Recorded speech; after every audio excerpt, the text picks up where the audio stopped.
One of the busiest commissions in the city of Boerne is the Planning and Zoning Commission. These volunteers are helping to shape Boerne's future by recommending what should go where within the city and in a limited role the city's extraterritorial jurisdiction. For example, just recently we adopted a unified development code. It governs how all that land can be used and the purpose of that land: commercial, retail, residential, multifamily. It's sort of a land use planning guide that the city implements and has implemented in a broad scope and a broad basis. The Unified Development Code was adopted in 2021 after more than 2 years of work, public meetings, and input from the community.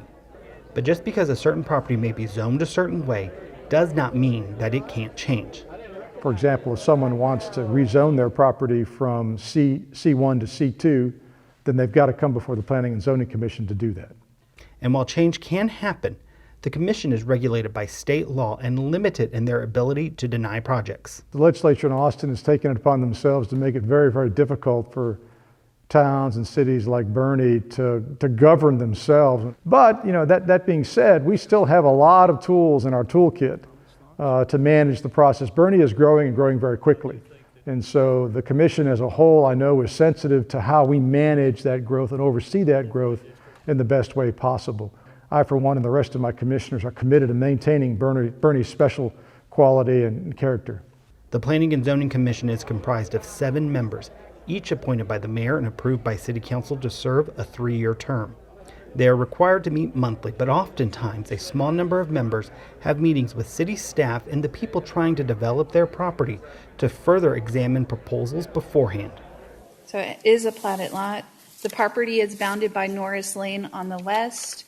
So we're hoping that by vetting this through a subcommittee, through the Planning and Zoning Committee itself, and then getting to council, that by the time it gets to the city council, all issues have been vetted appropriately and the council can take the appropriate action.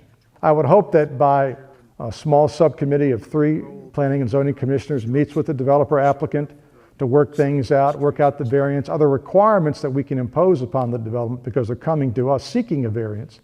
And then when it gets to the Planning and Zoning Commission, most likely next month, then hopefully we'll have unanimous vote. And that's a strong signal to council that we think this is something that's good for our community and good for Boerne long term.